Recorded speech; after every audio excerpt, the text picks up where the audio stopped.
Alright, welcome to Pedal the Cause, Taste the Cause Chef Series, sponsored by True Refrigeration. Because we can't gather together like we normally do at the Taste, we're bringing you the next best thing. Some of the chef's favorite recipes. This one happens to be one of my favorite recipes, and about one of the most versatile recipes in Italian pasta. And you can take this and use it on vegetables and whatever.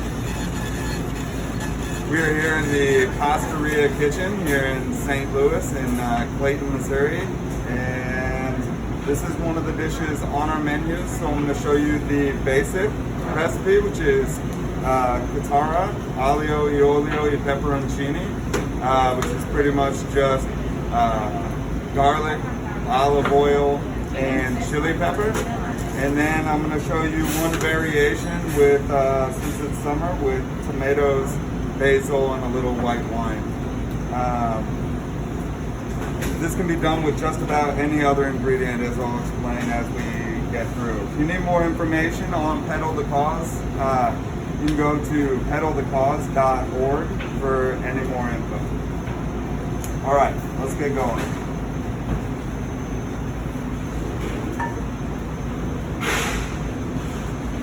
All right, so here I have olive oil. I use a ton of olive oil for this. It may seem like a lot, but I promise all going to be worth it in the end. It's going to soak up all the flavor, and olive oil is good for you.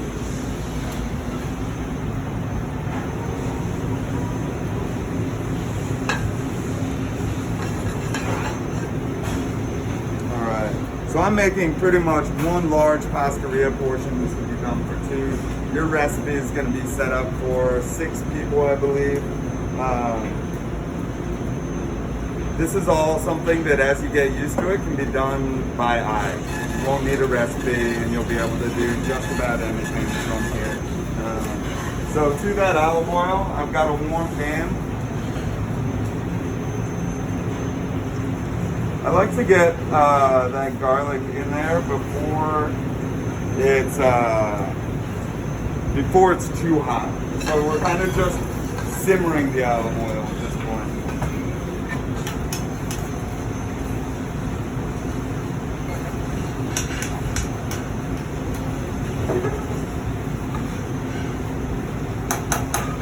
So on your flame at home, you're going to want this to be on medium-low probably. Again, you can pull your pan away, take it off the heat if it feels like it's going too fast. You just want this to gently simmer in here without browning too much at this point.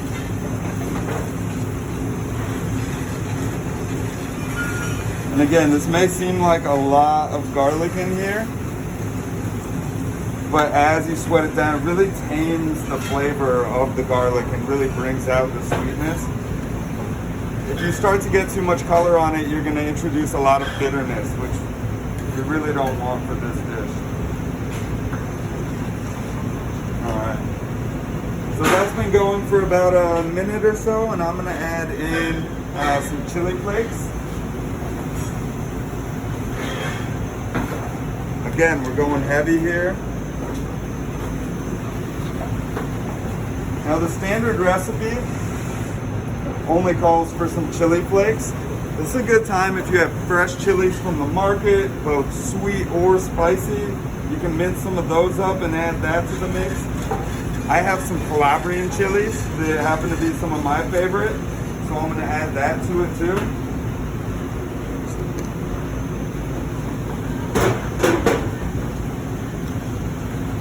Alright, and I'm going to get this kind of in a low spot. On your stove, you would probably just add that to a simmer setting. Right here I have 7 ounces of fresh pasta.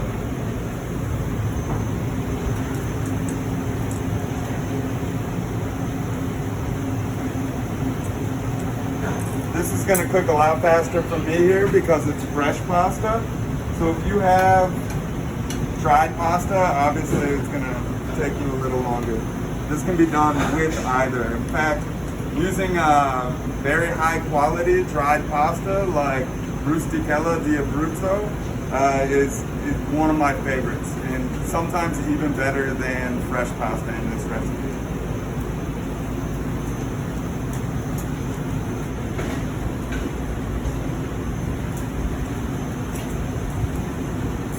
Alright, so I've already salted the water. You want a nice amount of salt so that your pasta is already seasoned when it goes into this sauce.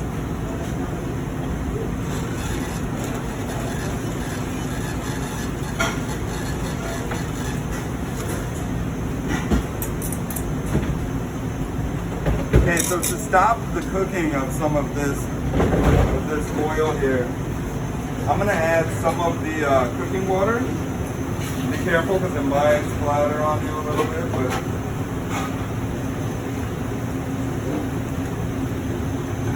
we're adding some of the cooking water in there.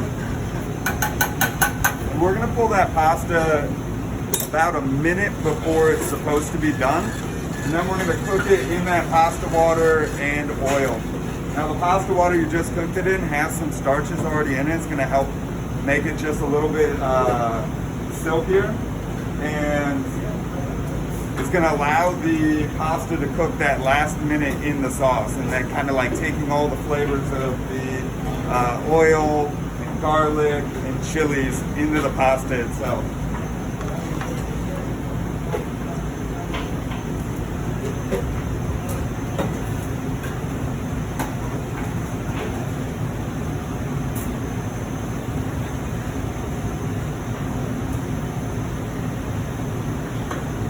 So it's still got a bite to it. It's a little undercooked at this point, which means it's ready to go into the sauce.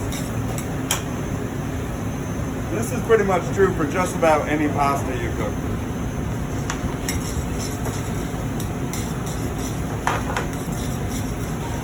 I'm gonna add even a little bit more of that pasta water in there to let it finish.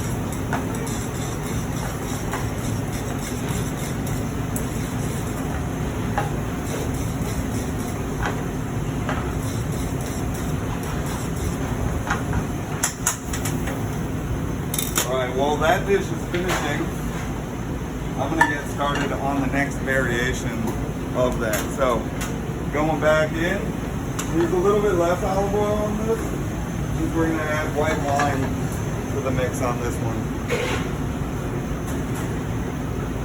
Again, so warm pan, some olive oil, good amount of garlic. The base is the same on this.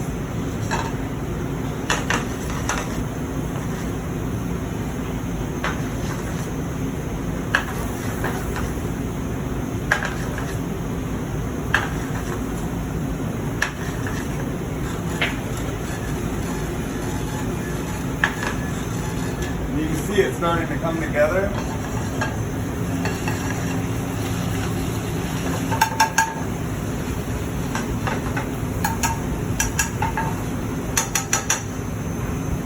Again, same thing with this one. I'm going to get it to the coolest place, simmer on your stove, hidden corner on mine. Just a touch more pasta water here.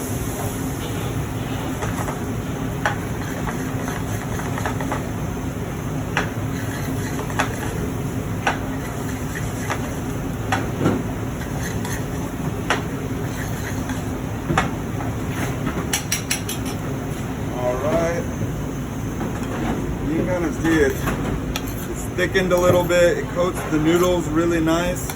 It is oily, but it's all that delicious olive oil and chili in here. It's where all the flavor is.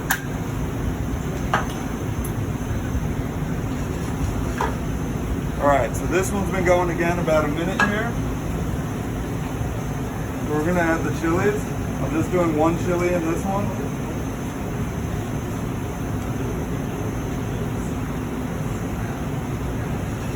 Hey Joe, can you grab me a pasta bowl?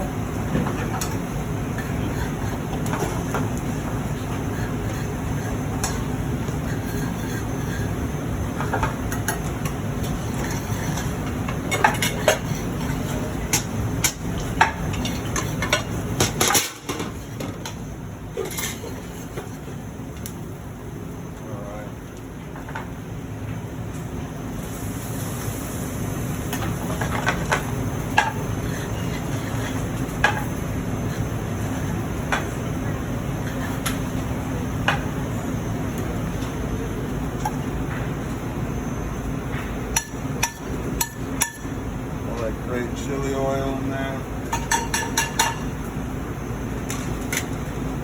And then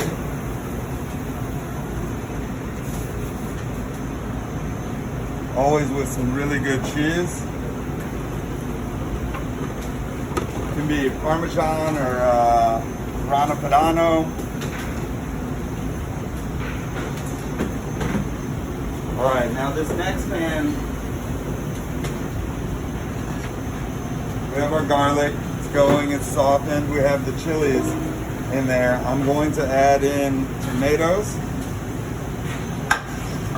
Let those simmer for 1 minute in there before we add the white wine.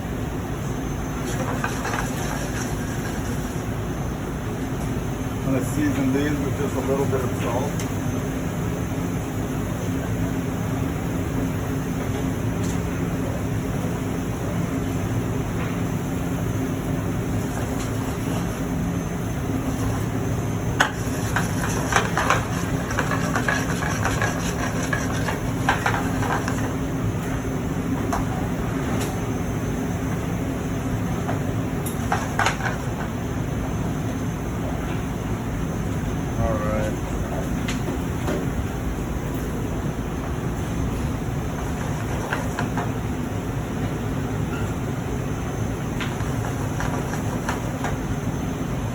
Pan starts to heat up here. You can see it sizzling with the tomatoes. And I'm just going to add the white wine to that. And we're just going to let that cook down a little bit with some basil.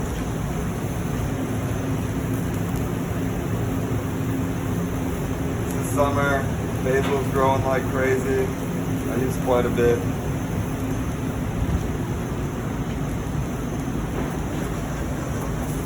Now again, I added tomatoes to that. You could add some roasted Brussels sprouts to that. You could add, in the wintertime, you could add roasted butternut squash, or, I mean, you got to start to think about the different possibilities. This is really great with cauliflower going into your pasta. And then, one step further, this doesn't even have to go on pasta, right? You can do this in the same fashion with all of your vegetables. So roasted vegetables and things of that nature can just go kind of straight to your plate as a side for one of your meats or dinners. So pasta is not even necessary for this recipe.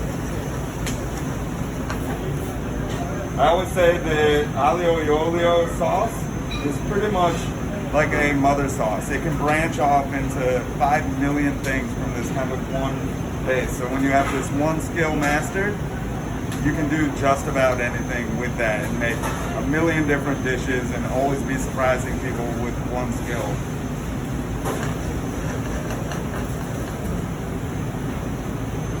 All right, so it's starting to come down a bit.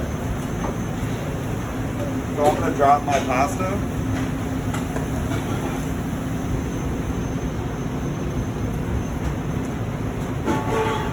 When I put my pasta in, I usually wait for about a minute and then try and give it a really, really vigorous stir, because I really want to break up those noodles. I really hate seeing my big clumps of noodles come out, and they tend to be kind of raw in the center and inedible. Some people say that you need to add olive oil to your cooking water. That's a waste of olive oil. You just need to stir your noodles. Same thing with dry noodles or fresh noodles.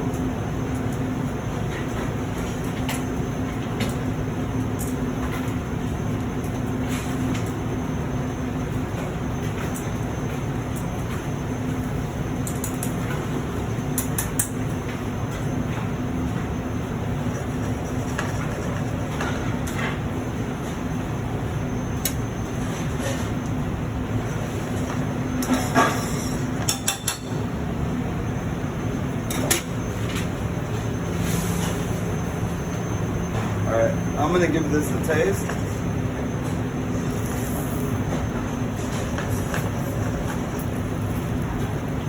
You can tell that the wine's still a little bit raw, so we're going to cook it for just a little bit longer. It should line up perfectly for when this pasta comes out of the water.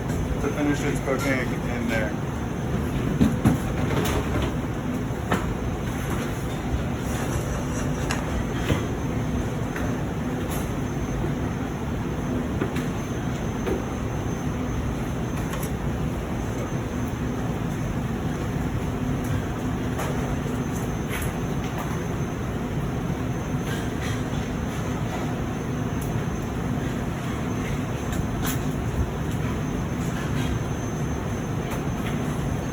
A little bit longer.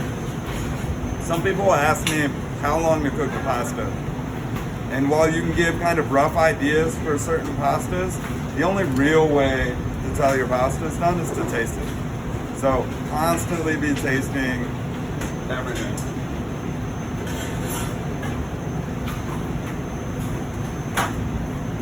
All right.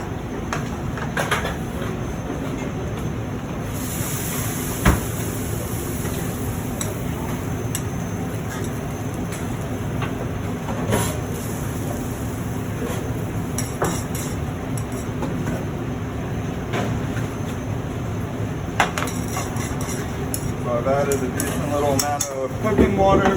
Sometimes if your cooking water is a little too salty, you can just add a little fresh water instead of your cooking water to balance it out.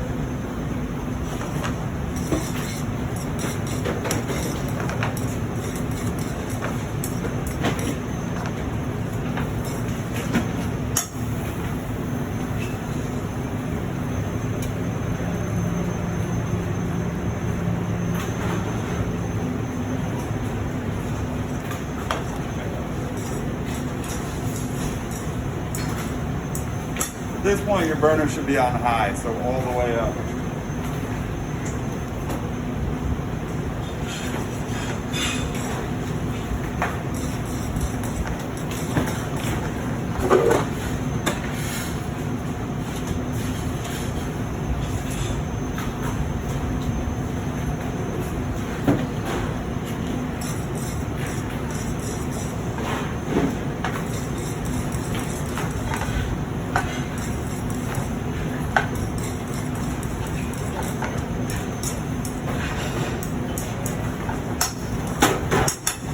Now, right at the end of this particular one,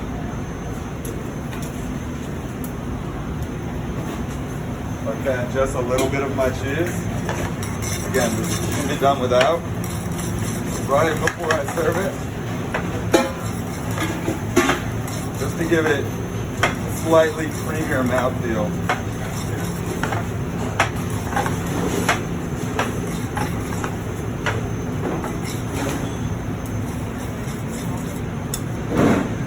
The consistency of this sauce is so nice.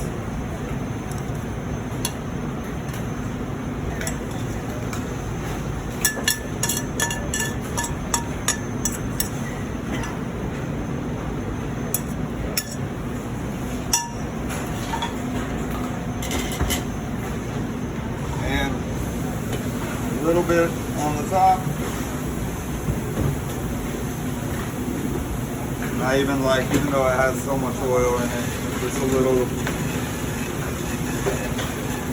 good little fresh olive oil. And that's it. So, I wish that we were all going to be meeting up and getting on our bikes, about to hit that 25, 50, 100 miler. But we still need all of your help to fight cancer. So you can go to pedalthecause.org for more info. The 100% of all rider-raised money goes towards cancer research.